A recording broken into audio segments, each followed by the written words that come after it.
El tema que vamos a ver ahorita son las infecciones del tracto urinario, ¿sí?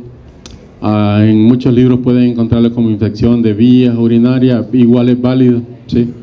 No les voy a decir la forma correcta de llamarlo, es infecciones del tracto urinario, pero el consenso de la mayoría de grupos expertos en el área de urología y nefrología es que le llaman infecciones del tracto urinario, ¿sí? Pero no es malo que ustedes vayan a decir infección de vías urinarias, bajo ninguna circunstancia. Entonces, esta enfermedad, digamos que en razón de su importancia, después de las infecciones respiratorias superiores, inferiores y la gastroenteritis, quizás podríamos decir que la infección de vías urinarias es como la tercera causa de consulta, tanto a nivel privado como público, es decir, que es muy frecuente. Y de hecho, es la tercera causa porque muchas de las personas que padecen de esto, sobre todo mujeres, no consultan, ¿sí? Sino que curan el mal de orín incluso con agua con sal, ¿sí? Entonces, curan entre comillas, ¿verdad? Curan entre comillas. Entonces, por eso es la tercera, ¿no? Porque bien podría ser la segunda o la primera causa de consulta, ¿verdad? Pero anda ahí por la tercera, cuarta, ¿sí? Ahí. En el caso de la clase anterior y la anterior, y todas las clases más bien dicho, y esta, la observación del paciente es importante, ¿sí? Así como lo hice ver en la clase anterior que la historia clínica es importante, acá la historia clínica es importante, pero igual lo es la observación del paciente. Y no solo la observación del paciente, sino la observación de la orina, algo que ya no se hace, ¿sí? A lo sumo se hace en el hospital DUM o cuando le llega un recién nacido, un niño a la unidad de salud, puede ser que alguno de ustedes que sea acucioso va a querer observar la orina, pero de lo contrario, o en los pacientes renales o que están hospitalizados, probablemente alguien esté interesado en no solo medir el volumen de orina, sino las características de la orina. Pero en general, pues no se hace y se ha perdido. Entonces aquí les traigo esa lámina de 1845, que es una pintura de la visita médica de Jiménez Aranda, ¿sí? Esa pintura está en un museo de España, creo yo, Madrid para ser exacto. Entonces vean, ahí está el maestro. ¿Quién es el maestro ahí?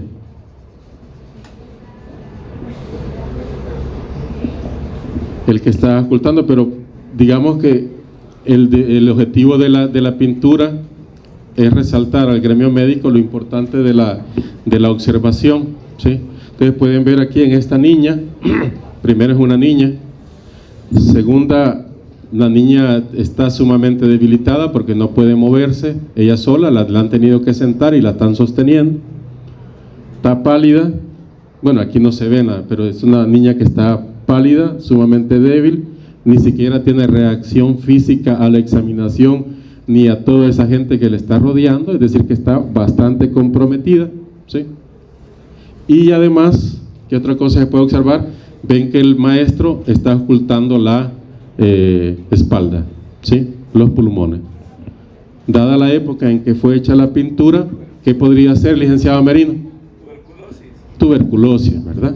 Tuberculosis. Entonces, vean, el licenciado hace el diagnóstico de tuberculosis y no necesitó la vaciloscopía. Bueno, ya. Ven por qué es importante una pintura, ¿sí? Y que le ayuda a usted a generar esa intuición, ya que no es empírico, porque se sustenta en un conocimiento científico que le permite a usted orientar su diagnóstico desde que el paciente va entrando por la puerta de su consultorio. Vaya, chicos. Entonces es importante, en el caso de las infecciones del tracto urinario, ese interés por observar la orina no es nada nuevo, ¿sí?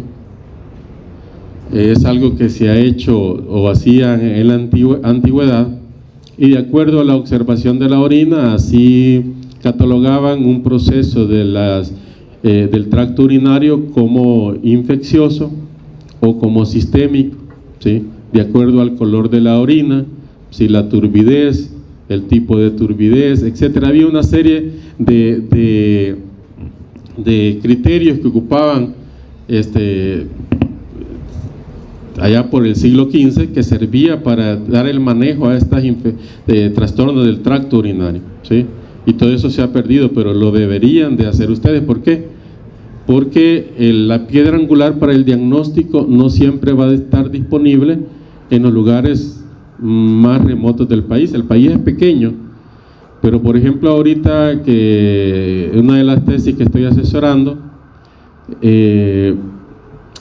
una de las tesistas viene, es decir, una compañera de ustedes que está en el año social, la doctora, viene de, ya no me acuerdo el nombre, pero viene de Cabañas, todavía muy lejos de Sensunte, y para llegar a donde están, por ejemplo, en la comunidad de los pacientes, hay que escalar una montaña, y no subir, sino que literal escalar. Ahí ponen soga para subirse por unas piedras para poder llegar a donde están algunas comunidades. Es decir que país pequeño,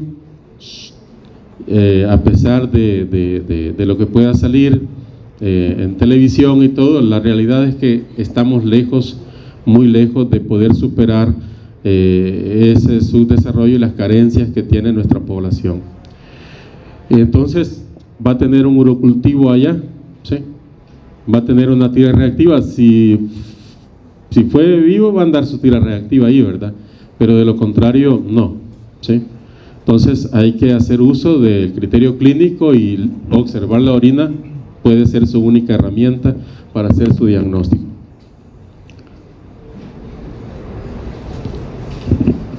Otro de los aspectos más importantes, y vamos a seguir con la mujer, el sexo femenino, o género femenino, como ustedes lo quieran, tiene una mayor incidencia, que puedan rondar de 0.5 a 7% por año, ¿sí? La mitad de las mujeres van a presentar al menos un episodio de infecciones del tracto urinario en algún momento de su vida. Es decir, casi ninguna mujer va a poder decir, no, nunca he tenido una infección del tracto urinario. Y una de cada 4 mujeres va a padecer de recaídas, de recidivas. Es decir, va a tener una infección del tracto urinario y a los 6 meses la va a volver a tener, o al año y medio, pero va a seguir teniendo recaídas. ¿De acuerdo? Una de cada 4 mujeres. La presencia también, en el caso de los hombres, de bacteriuria es menos del 0.1%. Respecto a la mujer, vean, de 0.5 al 0.7, la del hombre del 0.1. De hecho, en el hombre no debe de haber infección de vías urinarias ni a los 10, ni a los 15, ni a los 20, ni a los 25, ni a los 30, 35, 40, 50. De los 50 para arriba empiezan a haber problemas de infección de vías urinarias en el hombre, pero antes de esa edad uno debe de rapidito extrañarse ya por qué una persona o un hombre presenta infección de vías urinarias. Normalmente no debe de haber infección de vías urinarias en el hombre, salvo de los 50 para arriba, relacionado con problemas prostáticos. Bien, hay factores de riesgo entonces, por lo que acabo de decir, como son el género. ¿Cuánto es más susceptible una mujer de acuerdo a la incidencia que vimos en la lámina anterior? 30 veces, ¿sí? Una mujer es 30 veces más susceptible a infecciones del tracto urinario que el hombre, ¿sí? La edad, la mujer es en edad fértil, ¿sí? Más riesgo. Y dentro de ellas, las que usan diafragma y espermicidas. En el grupo de las mujeres menopáusicas, hasta el 20% padecen de IVO, o sea que arriba de 40 años, de 45 años, ¿sí? El 20% de las mujeres va a padecer, es decir, una de cada 5 va a padecer de infecciones del tracto urinario, ¿sí? O alteración, cuando menos, presencia de bacteriurias asintomáticas, no necesariamente la presencia del cuadro clínico. Ya eso ya lo expliqué.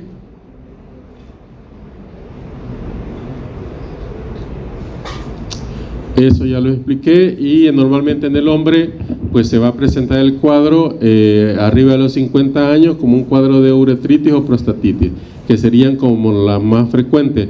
Aquí podemos agregar alrededor de la prostatitis, puede haber orquitis, epididimitis, ¿sí? Pero serían esos los cuadros que se pueden presentar en los hombres, pero arriba de 50 años. En el caso de la bacteriuria asintomática es similar a la de la infección sintomática, ¿sí? Y es rara en hombres menores de 50, pero común entre las mujeres de entre 20 y 50. Entonces quiere decir que aquí ya no solo hablamos de infecciones del tracto urinario, sino que metemos otro concepto de bacteriuria asintomática. Ven que es rara en hombres, ¿sí? A no ser en los hombres arriba de 50, pero menos de 50, tampoco debemos de encontrar bacteriuria asintomática. Para cerrar el tema del hombre, en la parte epidemiológica, el hombre abajo de los 50 ni debería de tener IBUS, ni debería de tener bacteriuria asintomática. ¿De acuerdo? En cambio, la bacteriuria asintomática es frecuente en mujeres, sí. Entre 20 y 50 años es la mayor incidencia.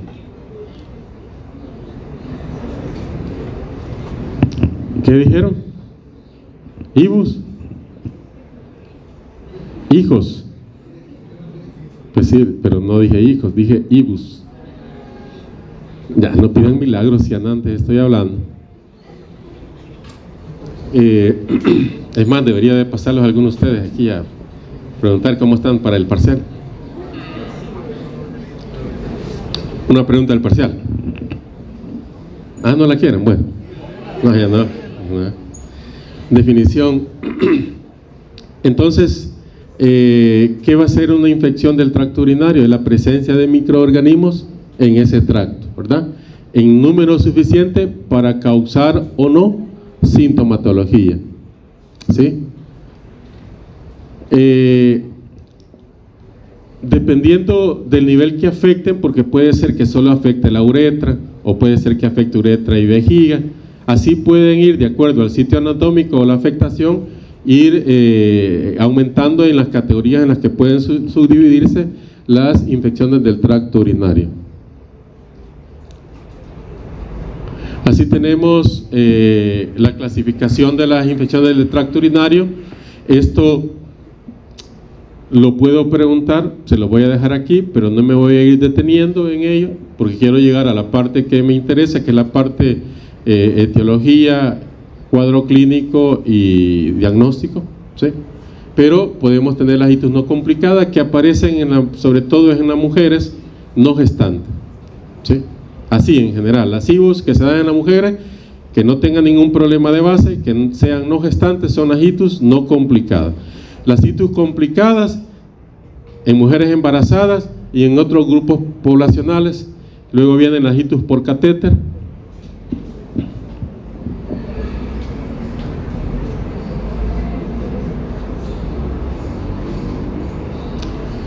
Las itis recurrentes, ¿sí?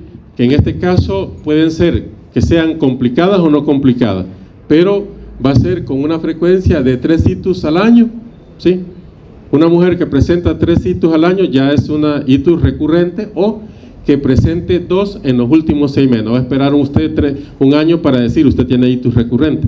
Con que presente 2 en 6 meses ya tiene itis recurrente y está ante un cuadro que es bastante difícil de tratar, ¿sí?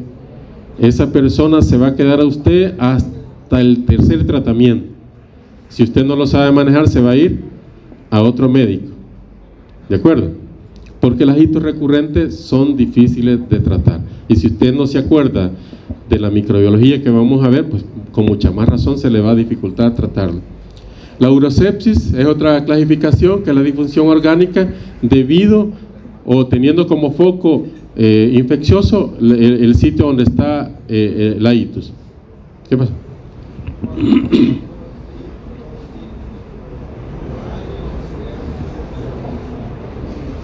Lo que pasa es 3 itis por año es itus recurrente. Pero tú no vas a esperar un año a ver si le da la tercera. Si ya le dio 2 en 6 meses, ya es itus recurrente. No le vas a decir a la señora, mire, ya tuvo 2, esperemos 6 meses más a ver si le da la tercera. No, ya con 2 en 6 meses es itus recurrente. También las podemos clasificar como itus altas o bajas. Las bajas por la localización anatómica donde da la infección, puede ser uretritis, cistitis y prostatitis, alrededor de prostatitis, orquitis, epididimitis, etc. Y las vías urinarias altas puede ser pielonefritis, absceso intrarrenal, absceso perinefrítico. ¿Sí? ¿De acuerdo? En general.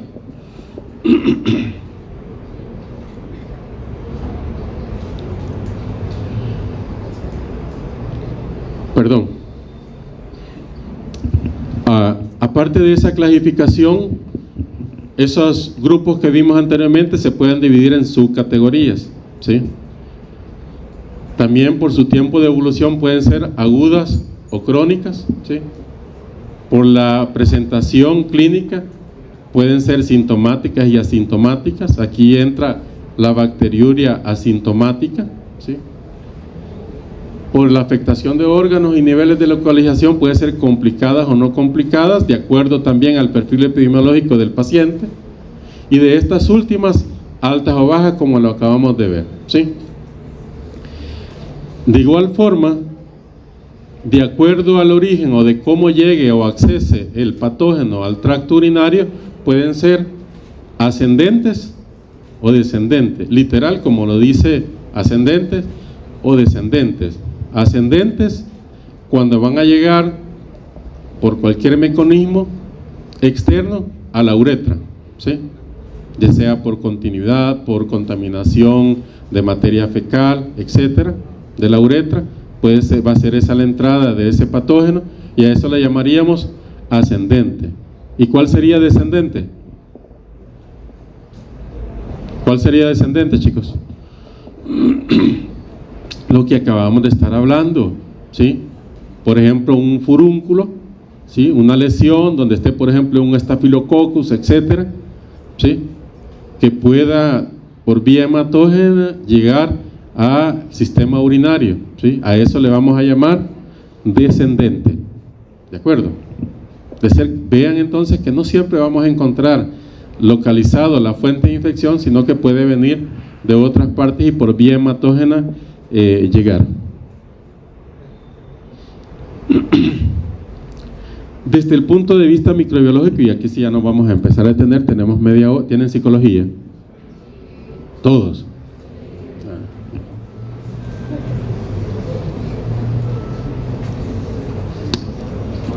Desde el punto de vista microbiológico, existen o pueden detectarse distintos microorganismos en el tracto urinario, y a eso le llamaríamos itus.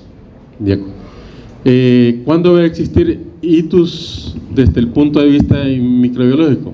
En teoría, cuando organismos patógenos son detectados en un urocultivo, más de 100.000 UFC por ml de una muestra bien tomada, es decir, 10, aquí no le pude poner el 5, 10 a la 5, ¿verdad? 10 a la 5, no 105.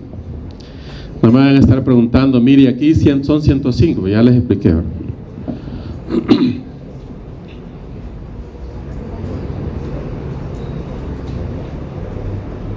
¿Puedo continuar? Ok. Algunas veces, ahora, esto lo digo y dije que lo iba a poner entre comillas. Esto no es del todo cierto, ¿sí? No es del todo cierto. A veces vamos a tener que tomar en cuenta otros parámetros, sobre todo clínicos, para poder realmente darle un abordaje adecuado a nuestros pacientes. Por supuesto que así aparece en su libro Murray, Cherries, Jawes, pero no es del todo cierto, porque en uno de esos libros, en la edición más reciente, no recuerdo, Cherry ya hace alguna excepción a eso.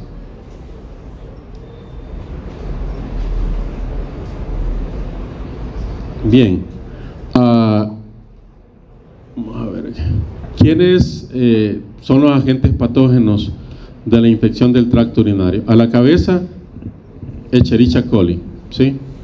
Vean que hasta el 75 al 90% de los cuadros de infecciones del tracto urinario van a ser provocadas por Escherichia coli, ¿sí? Tanto en itus complicadas como no complicadas. Pero después de Escherichia coli, igual viene una serie de patógenos, ¿sí? Es decir, que no solo Escherichia coli va a provocar infecciones del tracto urinario, viene Klebsiella pneumoniae, Staphylococcus saprophyticus, Enterococos, Streptococcus, Proteus mirabilis, Pseudomonas aeruginosa, Staphylococcus aureus, Candida sp, y la lista continúa, ¿sí? La lista es grande. O sea, a usted le van a reportar incluso bacterias que usted va a quedar, y esta, ¿de dónde salió? Entonces, pero a la cabeza siempre van a pensar en Escherichia coli, ¿sí? ¿Qué es Escherichia coli? Una enterobacteria, pero otra característica más, es un bacilo, y la reacción al gran negativo, ¿sí? Ya con eso, con esos parámetros, hey chicos, ustedes, ¿sí? Puedo continuar. No es que me quiera pasar pejando, pero se lo juro que no me aguanto el dolor de garganta ahorita, ¿sí? Y continúo la clase porque tengo que, ¿sí? Ya no puedo dejar que sigamos atrasándonos y tener que dar por pedacitos, porque no es adecuado tampoco, por favor. Así que guardemos silencio. ¿En qué estábamos? ¿Ya ve? ¿Qué estaba hablando?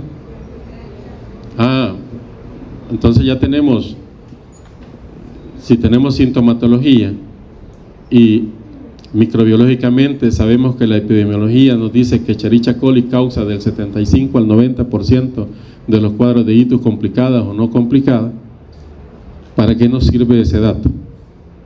Con solo que eso no se les olvide del día de hoy, ya es una gran ganancia. ¿Para qué nos sirve ese dato? Para el tratamiento. Ya usted va a buscar un antibiótico de amplio espectro que no contribuya a la resistencia bacteriana, pero que vaya orientado a combatir al o los principales patógenos que por incidencia van a estar más frecuentemente asociados a la itus. En este caso, Escherichia coli. ¿Cuál podemos utilizar? Por ejemplo, nitrofurantoína, ¿sí? ¿Cuáles debemos de evitar? ¿Ya? Debemos de evitar fármacos como ciprofloxacina, levofloxacina, ¿sí? Todas las que son las cipro, ¿qué son? ¿No han recibido un fármaco eso todavía?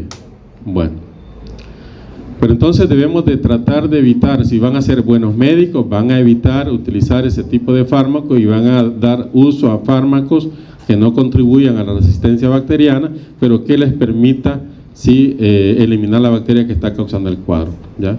A la cabeza, nitrofurantoína, ¿sí? De acuerdo, entonces hay un grupo de Escherichia coli, como bien decía sus compañeros, son bacterias, están dentro del grupo de las enterobacterias, pero realmente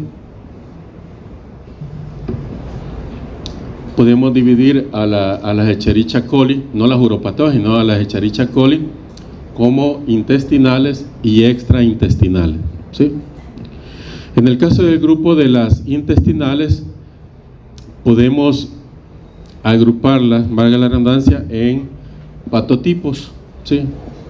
Resulta ser, y esto lo vieron ustedes cuando vieron Escherichia coli, que ellas comparten, las intestinales comparten características, ¿sí? Incluso los factores de virulencia y patogenicidad son similares, y solo las diferencias entre ellos generan muchas veces cuadros distintos, ¿sí? Pero comparten muchas características entre ellas y les permite agruparse en un patotipo. Pero en el caso de las Escherichia coli extraintestinales no sucede eso, ¿sí? Tienen distintas características, ¿sí? Distintas características. En el Escherichia coli en general tiene 6 grupos filogenéticos, ¿sí? El grupo A, B1, B2, C, D y E, y de estos 6 grupos filogenéticos, el B2, ¿sí? El B2 es el más importante en el caso de las infecciones del tracto urinario, porque de estas Escherichia coli extraintestinales existe un grupo de Escherichia coli llamadas uropatógenas, y en su mayoría, aunque no todas, pero en su gran mayoría, pertenecen al grupo filogenético B2, ¿sí? ¿Cuáles podríamos traer de ejemplo de bacterias de Escherichia coli uropatógenas pertenecientes al grupo filogenético B2? Podríamos traer a los serogrupos. Miren ahí, por recomendación de un amigo, yo le llamo serogrupos, pero van a encontrar en los libros serotipos, serogrupos. La realidad es que la determinación de estos grupos se hace respecto a dos antígenos somáticos, ¿verdad? Y flagelares el otro, ¿verdad? Entonces el O y el H, ¿sí? Y se hace por serología. Entonces le he puesto serogrupo por recomendación, pero van a encontrar algunos libros que dice serotipo. En todo caso son serogrupos. De estos serogrupos, los que más se encuentran asociados o agrupados en el filogenético B2 son el 01, 02, 04, y aquí los pueden ver, el O1, O2, O4, O16, 18, O22, O25 y el O75, que son los que más se han catalogado como uropatógenos y coincidentemente se agrupan en el grupo filogenético B2. ¿De acuerdo? Esas bacterias normalmente cuando accesan al tracto urinario van a provocar infección del tracto urinario, ¿sí? Infección del tracto urinario. La bacteria que no es uropatógena difícilmente se va a quedar adherida a las células epiteliales del tracto urinario. Además, no basta solo con eso de que la bacteria sea uropatógena.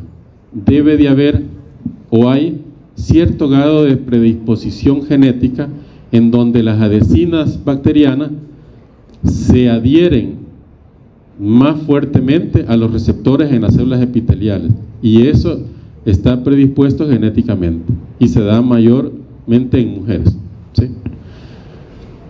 Entonces estos serogrupos del 0,1 hasta el 0,75, saltándonos todos los demás, por supuesto, no 75, provocan el 75% de las infecciones del tracto urinario. O sea, de nuevo, Escherichia coli provoca no solo la mayor cantidad de casos, sino que dentro de las cepas uropatógenas provocan hasta el 75% de los casos de infecciones del tracto urinario. Aquí les traía otra lista de bacterias, solo para que las conozcan. Por supuesto no les preguntaré todos, sino que las que más participan, que en este caso son las primeras 15. Todas esas pueden aparecerles en el urocultivo. De pronto le llega el urocultivo y ustedes, y este nombre raro van a decir, ¿sí? Entonces van a buscar la clase del doctor Ortega y van a ver, ahí estaba en la lista, ¿verdad? Entonces, podemos encontrar todas esas bacterias que también son uropatógenas, ¿sí? No solo la Escherichia coli es uropatógena, y además hay bacterias que no son uropatógenas, que son parte de la flora residente, que también nos van a provocar infecciones del tracto urinario. Incluso, porque Escherichia coli es buena para el ser humano, pero también es mala para el ser humano, ¿sí? Igual hay otras bacterias buenas que no son uropatógenas, como los lactobacilos, que también pueden llegar a provocarnos infecciones del tracto urinario, difteroides, estreptococo grupo viridum, micrococos, estafilococos coagulasa negativa, diferentes a saprofítico y aureus, y epidermides, actinomyces y otros bacilos especies. ¿De acuerdo? Entonces no solo Escherichia coli, ni Klebsiella, sino que también hay otras bacterias que pueden provocarlo. Y hay bacterias específicas a itus relacionadas con catéter, ¿sí? Pero vean que en todos los casos aparece Escherichia coli a la cabeza. Hay también especies uropatógenas poco comunes, algunas de ellas ya las vieron en clase. Por ejemplo, Neisseria gonorrea, ¿cuál es el cuadro que provoca en el hombre? ¿El qué? Pues sí, pero ¿qué es la gonorrea? Es una correcto. ¿No lo han visto? Ah, perdón. No, ¿cómo no? Si lo vieron el ciclo pasado. Sí, ahí le vieron. Neisseria gonorrea causa uretritis gonocócica. Como que no lo van a haber visto. Ya, tienen que haberlo visto, ya lo vieron. Entonces, Chlamydia trachomatis, ¿de acuerdo? Uroplasma ureolítico, y de todos estos, quizás el más importante, por lo menos desde mi punto de vista, Mycobacterium tuberculosis. Ya, entonces hay especies uropatógenas, pero que son poco comunes y tienen el derecho a llamarse uropatógenas porque están relacionadas con infección del tracto urinario, ¿sí? Y muchas veces no diagnosticadas. En el caso de Mycobacterium tuberculosis, y eso viene en la siguiente lámina, sin más, no recuerdo. La siguiente, sí. Muchas veces tenemos síndrome miccional con piuria, es decir, síntomas de infección del tracto urinario con piuria, ¿sí? Urocultivos repetidamente negativos, ¿sí? Cuando eso está sucediendo, que usted tiene el cuadro clínico de itus, presencia de piuria, ¿sí? Y los urocultivos le salen negativo, negativo, negativo, uno debe de pensar en tuberculosis. Aquí tenemos un cuadro de tuberculosis del tracto urinario que ha afectado riñón, vejiga, ¿sí? Riñón y vejiga. De hecho, aquí se puede observar la famosa torcedura de Kerr, que es el pliegue de la pelvis se vuelve sobre el uréter, ¿sí? Vean que este está normal y este está plegado, ¿sí? Entonces tenemos que pensar también en Mycobacterium tuberculosis. Es a ver, pregunta de examen.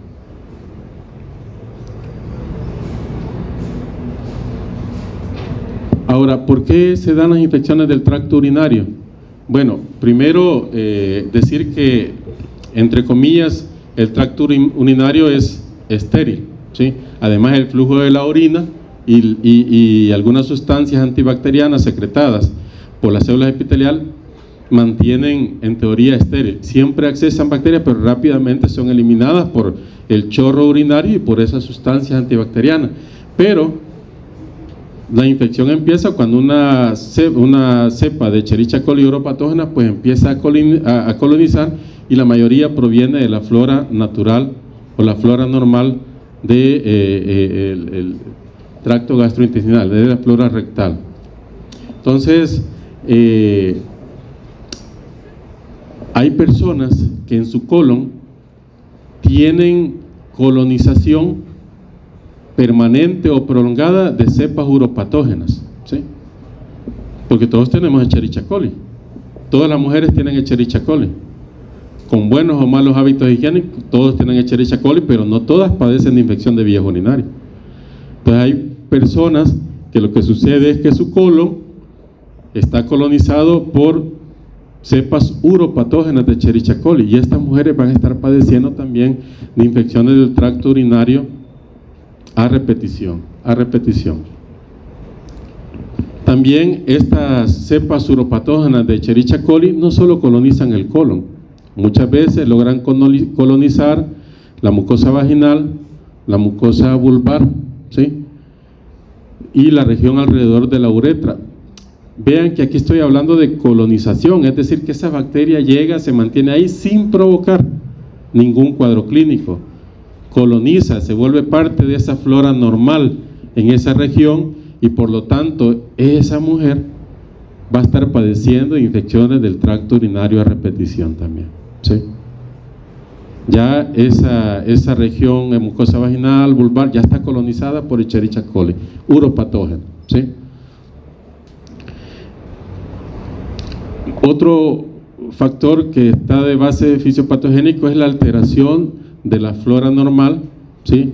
Que puede contribuir a que se colonice una cepa uropatógena de Escherichia coli, uso de antibióticos, ¿sí? Trastornos hormonales, uso de duchas, uso de espermicidas, están a la cabeza como factores que pueden alterarme la flora normal y permitir que Escherichia coli uropatógena colonice Oiga, bien que ocupo la palabra coloniza, se vuelve parte de esa flora y de ahí pues fácilmente está accesando a la uretra, sobre todo en mujeres.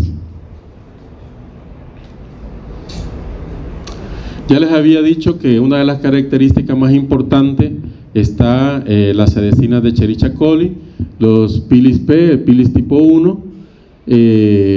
Esto le permite a las bacterias adherirse a esas células epiteliales cuando accesan al tracto urinario, y que además la base genética de muchas mujeres, en donde los receptores en esas células epiteliales tienen mayor avidez por esas adhesinas y se da una unión fuerte, ¿sí?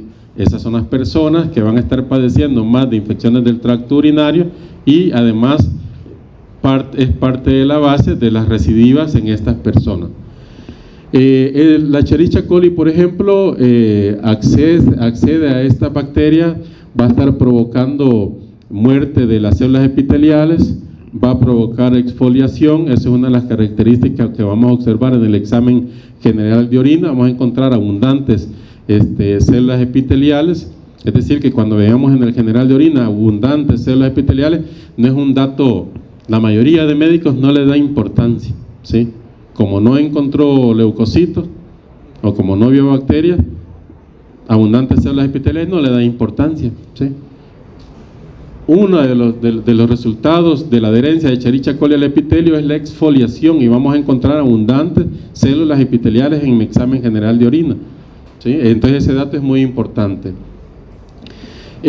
Otro aspecto muy importante es que se da la apoptosis y exfoliación, pero muchas de las células del epitelio del tracto urinario, de esas células epiteliales, sirven para que la bacteria se internalice en ella. Es decir, que la Escherichia coli es una bacteria intracelular facultativa, ¿sí? Facultativa, y se multiplica dentro de ellas. ¿Qué le permite eso? Evitar el efecto del lavado de chorro, evitar la acción de esas sustancias bactericidas, ¿sí? E incluso no permite que el antibiótico ejerza mejor su efecto, no permite que el sistema inmunológico tampoco combata la infección. Y usted está dando tratamiento y tratamiento, y la mujer al mes regresa otra vez con infección del tracto urinario. ¿De acuerdo? Entonces, a partir de este epitelio urinario en el cual la Escherichia coli está intracelular, va a ser el foco del cual la bacteria va a estar generando de forma permanente y de forma crónica esa infección del tracto urinario. Usted lo que hace con el antibiótico es reducir la carga de Escherichia coli, pero no la ha eliminado porque la mayoría queda intracelular, ¿sí? Y esa mujer al mes o a los 2 meses otra vez. Y usted le dice, ¿cómo es que le dicen los colegas? Ay, es que usted no se limpia bien, mire, límpiese de adelante para atrás, usted no se... Mentiras, ¿sí? Tiene una cepa uropatógena intracelular en sus células epiteliales, y de ahí se está generando la recaída, ¿ya? Sí, eso es lo que sucede, y por eso muchos colegas pasan dándole tratamiento, pero como les digo, para suerte de las mujeres, que son las que más son afectadas, a lo mucho llegan a la 3ª consulta con ese colega y rápido se cambian a otro que tal vez sabe, ¿verdad? Sí, pues si esto también, o sea, ustedes van a vivir de la medicina o no. Entonces, si ustedes son malos médicos, sus clientes, que no les deberíamos de llamar así, pero es un cliente, si usted no le resuelve su problema, no va a estar botando su dinero, va a ir a buscar, mira, anda donde fulano de tal, mira, él me curó, la doctora tal me curó, ¿verdad? Entonces, tiene que tomar en cuenta eso. Entonces, no se les olvide, Escherichia coli es un intracelular facultativo, y por eso fracasan muchos médicos en el tratamiento de la citus, ¿sí? Ahí están patinando. Aquí pueden ver Escherichia coli, el núcleo de una célula epitelial. Vean cómo está Escherichia coli. Hubo un colega, no voy a decir nombre, que cuando yo presenté esta diapositiva me dijo, no, Escherichia coli no es intracelular, ahí está encima de la célula. Entonces, ni modo, ¿verdad? Uno debe de demostrar con la ciencia. Entonces, aquí está en una vacuola, en el citoplasma de esta célula epitelial, la bacteria, pero no, ahí está casi en la orilla de la célula, no está adentro. Entonces, ni modo, toca, ¿verdad? Entonces aquí estamos viendo el proceso por medio del cual una Escherichia coli, por medio de sus adhesinas pili-P, piles tipo 1, se adhiere a la célula epitelial. Esa unión no solo es para unirse, sino que genera una señalización que provoca modificación de la membrana de la célula epitelial, que empieza a generar esto, miren, esto y esto, que le permite a la bacteria irse internalizando. Aquí se va formando ya una especie de vacuola, y vean aquí la bacteria terminó ya dentro del citoplasma en esta vacuola. Y Escherichia coli uropatógena no solo tiene factores para adherirse, tiene factores para escapar del estallido oxidativo de esta vacuola, ¿sí? Porque las células epiteliales tienen mecanismos, pero no le funcionan con Escherichia coli, y esta bacteria lo que hace es empezar a multiplicarse, ¿de acuerdo? Aparte de que la Escherichia coli tiene esos factores para poder accesar al epitelio, existen una serie de factores que predisponen. Los genéticos ya los mencioné, la historia familiar, que está relacionado con los factores genéticos, la susceptibilidad de las células epiteliales, el estatus de receptor, las mujeres que tienen una base genética en donde sus receptores son más ávidos por ese pili-P, por ese piles tipo 1, las propiedades del moco vaginal que pueda predisponer en mayor o menor medida a la proliferación de esta bacteria, factores anatómicos, por ejemplo, la uretra de la mujer está más accesible, ¿sí?, de las bacterias, y por ejemplo, para que se provoque un cuadro de cistitis, las bacterias solo tienen que viajar un corto trayecto entre el meato uretral y la vejiga urinaria de la mujer. Eso explica por qué es mayor frecuente la cistitis en mujeres que en hombres de 30 años, por ejemplo. La distancia del meato uretral a la vejiga en el hombre es mucho mayor. Una bacteria no alcanza a llegar a la vejiga cuando es lavada por el chorro urinario. Algunos factores anatómicos, el reflujo vésico uretérico provoca eso, la disfunción en el vaciado, hay orina que se queda, hay una orina residual que va más allá del límite del volumen residual que debe de quedar en la vejiga, y eso predispone a la proliferación bacteriana. La orina también tiene medios por el cuales mantener a una bacteria, trae carbohidratos, ¿sí?, tiene nitritos, y los nitritos pueden ser utilizados por las bacterias también como fuente para su supervivencia.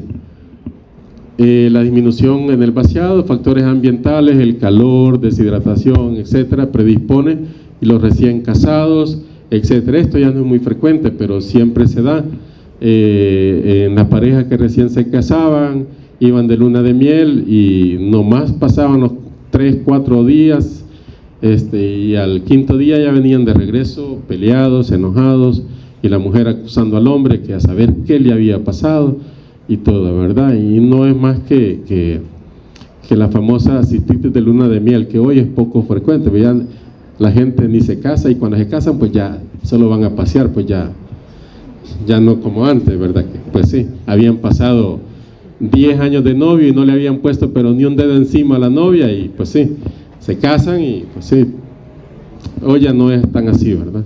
Pero se puede dar el caso de la cistitis de luna de miel, porque se ríen.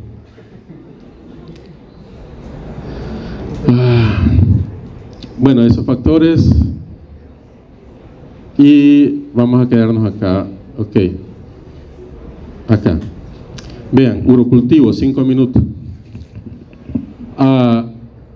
El diagnóstico de laboratorio, aparte de la clínica de infección del tracto urinario, se basa en el examen general de orina y en el urocultivo, y de ambos el gold estándar es el urocultivo, ¿sí? Como veían y de esto va a haber un laboratorio. Pónganme atención, solo 5 minutos y ya los dejo ir. Veían en la lámina anterior que hablaban de 100.000 UFC por ml, ¿sí? Ese es un dato inadecuado para el manejo de infecciones de vías urinarias, y hoy está consensado que el manejo o la interpretación del urocultivo debe hacerse a la luz del cuadro clínico, de factores predisponentes y del uropatógeno que se está aislando. Tanto es que si aislamos una Escherichia coli con cuadros de recaída y un cuadro de sintomático, ¿sí? A pesar de que no tengamos este resultado en el urocultivo, le tenemos que dar validez. También tiene mucho que ver que en algunos laboratorios el cultivo lo hacen con el asa calibrada de 1 microlitro o con el asa calibrada de 10 microlitros. Imagínense si lo hacen con el asa calibrada de 10 microlitros y obtienen una colonia, pero esa colonia es Escherichia coli, ¿sí? Tenemos una mujer con síntomas, con recaídas, y obtiene esa colonia porque estaba recibiendo tratamientos frecuentes. Si lo hicieron el cultivo con el asa de 10 microlitros, ¿cuántas colonias UFC por ml tiene? Tiene 100 UFC por ml. Valores tan bajos como 100 UFC por ml, pero el cuadro clínico está presente, están las historias de recaída, a esa persona se le debe dar valor a ese resultado, ¿sí? Vamos a hacer una cosa, vamos a programar con la coordinación y la jefatura la parte de urocultivo, ¿sí? Interpretación de urocultivo en una sesión en línea, ¿les parece? ¿Les parece? Para no ir a la carrera, y realmente a mí me interesa que esto lo veamos bien. Entonces vamos a generar esa sesión en un momento que ustedes tengan libre, consensan y le informan a la coordinación para hacer esa sesión, ¿sí? No la vayan a poner en la noche, a poner 10 de la noche, va. Gracias, chicos, feliz fin de semana, estudian.